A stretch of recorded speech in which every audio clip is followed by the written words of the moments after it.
sair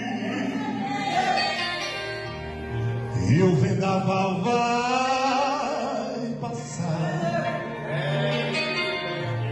e as portas vão se abrir. Eu vou fazer de tudo pra te abençoar. Vou quebrar ferrolhos e grilhões. Vou enviar anjos pra te proteger. Faço o deserto virar glória para o sol e a lua pra te abençoar. Ele está na casa.